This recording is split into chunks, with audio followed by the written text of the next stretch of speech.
Assalamualaikum warahmatullahi wabarakatuh. Perkenalkan saya Fianita Diayu Armadani dengan NIM 21023110066, Program Studi Ekonomi Pembangunan kelas B. Pada kesempatan kali ini saya akan mempresentasikan mengenai pemikiran ekonomi Ibnu Rushd dalam pandangan ekonomi Islam dan kapitalis.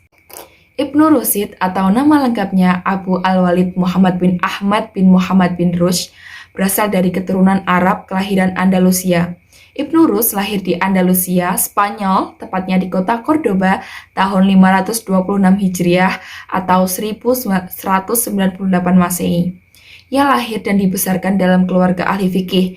Ayahnya Ahmad atau Abu Al-Qasim seorang hakim di Cordoba. Demikian juga kakeknya sangat terkenal sebagai ahli fikih. Dengan demikian, ia lahir dari keluarga terhormat, alim, dan taat dalam beragama Islam. Kakek dan ayahnya penganut mazhab Maliki. Karya Ibnu Rushd. Kebesaran dan kejeniusan Ibnu Rushd bisa dilihat pada karya-karyanya. Yang pertama, ada filsafat dan hikmah. Tentang kerancuan dalam kerancuan adalah tanggapan atas buku Al-Ghazali Tahafut al-Falasifah. Yang kedua ada Jauhar al-Ajram. Ketiga ada komunikasi akal yang membedakan dengan manusia. Keempat ada beberapa komentar terhadap pemikiran Aristoteles dan makalah jawaban untuk Ibnu Sina.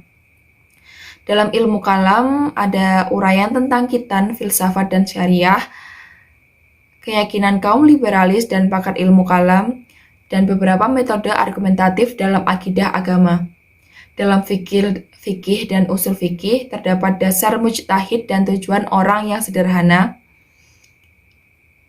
sudut studi fikih yang sempurna dan risalah tentang kurban. Dalam ilmu astronomi terdapat makalah tentang gerakan meteor dan pendapat tentang melihat meteor yang tetap tak bergerak. Dalam ilmu nahwu terdapat pendapat tentang kata dan isim musyitak. Dalam kedokteran terdapat studi lengkap tentang kedokteran dan makalah tentang obat penolak racun. Pemikiran ekonomi Ibnu Rushd. Mudharabah dalam pandangan Ibnu Rushd. Dasar aliyah mudharabah adalah ijab atau penawaran dan kabul atau penerimaan. Jika pemilik harta, dana, atau modal berkata kepada seseorang usahawan untuk mengambil modalnya dalam usaha tertentu dan meminta untuk berkongsi dalam standar keuntungan tertentu seperti persen atau 50-50 atau 70-30, maka akad al-mudharabah antara kedua belah pihak telah terjadi. Kedua, legitimasi akad mudharabah dalam keabsahan akad mudharabah. Ketiga, modal investasi mudharabah. Berkenaan dengan modal al-mudharabah, Ibnu Rushd menyatakan bahwa fuqahu telah bersepakat membolehkan modal akad al-mudharabah dalam bentuk uang atau alat tukar. Hukum kausalitas pemikiran ekonomi Ibnu Rushd. Ibnu Rushd membahas mengenai hukum kausalitas atau sebab dan akibat. Fungsi uang. Aristoteles telah menyebutkan bahwa fungsi uang memiliki tiga, yaitu sebagai alat tukar, sebagai alat pengukur nilai, dan sebagai cadangan di masa depan. Di sisi lain, Ibnu Rushd membantah pemikiran dari Aristoteles mengenai teori uang, yaitu uang merupakan alat untuk mengukur nilai. Allah tidak berubah-ubah karena Allah Maha Pengukur, maka uang sebagai alat pengukur tidak boleh berubah-ubah.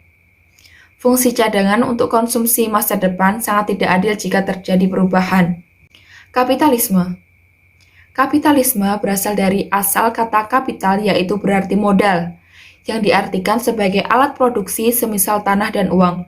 Sedangkan kata isme berarti paham atau ajaran kapitalisme merupakan sistem ekonomi politik yang cenderung ke arah pengumpulan kekayaan secara individu tanpa gangguan kerajaan.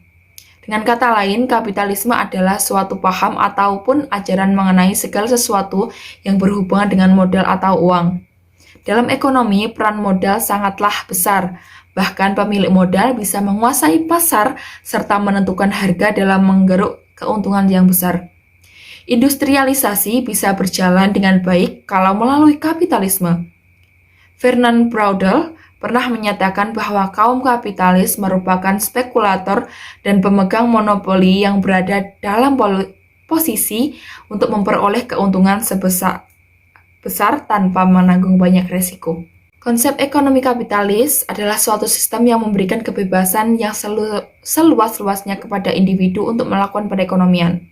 Konsep ini adalah hasil dari pemikiran Adam Smith, seorang tokoh mazhab klasik di mana para ahli ekonomi dunia menilai bahwa pemikiran mazhab klasik merupakan dasar dari sistem ekonomi kapitalis. Filosofi ekonomi atau Philosophy of Economy, filosofi ekonomi Islam menurut pandangan Ibnu Rushd. Menurut Ibnu Rushd, pemikiran ekonomi Islam lahir dari kenyataan bahwa Islam adalah sistem yang diturunkan oleh Allah SWT kepada seluruh manusia untuk menata seluruh kehidupan dalam seluruh ruang dan waktu kesatuan kapitalis. Filosofi ekonomi kapitalis mengacu pada buku The Wealth of Nations karangan Adam Smith yang menekankan pada sistem ekonomi pasar. Sering disebut juga ekonomi liberal. Nilai ekonomi yang diharapkan atau basic values of economic. Ibnu Rushd, terciptanya suatu negara yang adil dan sejahtera serta maju dengan diterapkannya tingkat pembagian tenaga kerja seperti yang telah disebutkan sebelumnya. Nilai dasar kepemilikan menurut sistem ekonomi Islam, pemilikan bukanlah penguasaan mutlak atas sumber-sumber ekonomi, tetapi kemampuan untuk memanfaatkannya. Nilai dasar keseimbangan, nilai dasar keadilan, kata adil adalah kata yang terbanyak disebut dalam Al-Quran, setelah perkataan Allah dan ilmu pengetahuan. Nilai dasar kebebasan. Di dalam sistem ekonomi Islam, masalah kebebasan ekonomi adalah tiang pertama dalam struktur pasar Islam. Kapitalisme. Rational economic man. Ilmu ekonomi kapitalisme sangat memegang teguh asumsi bahwa tindakan individu adalah rasional. Positivism. Kapitalisme berusaha mewujudkan suatu ilmu ekonomi yang bersifat objektif, bebas dari pertimbangan moralitas dan nilai. Hukum C. Instrumen kebijakan yang digunakan. Ibnu Rushd mengatakan bahwa seorang pemimpin harus memimpin dengan benar dan adil, sehingga kesejahteraan masyarakat tercapai. Pemikirannya tentang ekonomi banyak dijumpai pada kitab Bidayah Al-Mujtahid, di antaranya tentang pembagian masyarakat menjadi golongan elit dan golongan awam. Kapitalis. Terdapat hak milik istimewa, invisible hand, individualisme ekonomi, dan persaingan pasar bebas atau free market competition. Perbedaan dan persamaan. Dari aspek filosofi, perbedaan terletak dari sumber hukumnya. Sumber hukum ekonomi Islam adalah Al-Quran dan hadis. Sedangkan ekonomi kapitalis, sumber hukumnya adalah The Wealth of Nations karangan Adam Smith. Perbedaan seperti yang telah dijelaskan sebelumnya bahwa sistem ekonomi Islam dalam pemerataan kesejahteraan ekonomi nampak mempertahankan keseimbangan antara hak-hak ekonomi secara individu dan sekaligus melindungi hak-hak ekonomi secara sosialis. Hal ini jelas berbeda dengan sistem ekonomi kapitalis yang lebih mementingkan hak-hak individu tanpa memperhatikan hak-hak masyarakat umum. Persamaan keduanya terletak pada nilai kebebasan dalam berekonomi. Dari aspek instrumen kebijakan, perbedaan Ibnu Rushd mengatakan bahwa sukses atau gagal suatu negara tergantung kerjasama antara pemimpin dan rakyatnya. Adanya campur tangan pemerintah yang mengatur sebuah negara dan pemimpin tersebut memiliki kualitas untuk menjadi pemimpin yang baik. Sedangkan ekonomi kapitalis, mereka akan menjamin bahwa setiap individu berhak untuk memenuhi kebutuhan ekonomi melalui berbagai sumber daya yang ada. Persamaan antara sistem ekonomi Islam dan kapitalis terletak pada kebebasan berekonomi. Kapitalis menerapkan sistem ekonomi pasar bebas atau free market. Kesimpulannya, sistem ekonomi merupakan sistem ekonomi solutif atas berbagai permasalahan yang selama ini muncul. Nilai-nilai dasar ekonomi kapitalis cenderung disandarkan pada sebuah asumsi bahwa tindakan individu adalah rasional. Berdasarkan paham ini, tindakan individu dianggap rasional jika tertumpu kepada kepentingan diri sendiri atau self-interest, yang menjadi satu-satunya tujuan bagi seluruh aktivitas.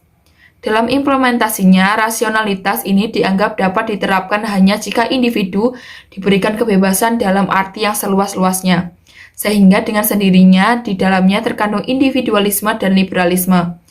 Adam Smith menyatakan bahwa tindakan individu yang mementingkan kepentingan diri sendiri pada akhirnya akan membawa kebaikan masyarakat seluruhnya karena tangan tak tampak atau invisible hand yang bekerja melalui proses kompetisi dalam mekanisme. Oleh karena itu, kapitalisme sangat menjunjung tinggi pasar bebas dan menganggap tidak perlu ada campur tangan pemerintah. Sekian presentasi dari saya, mohon maaf jika ada kurang lebihnya. Saya pamit undur diri. Wassalamualaikum warahmatullahi wabarakatuh.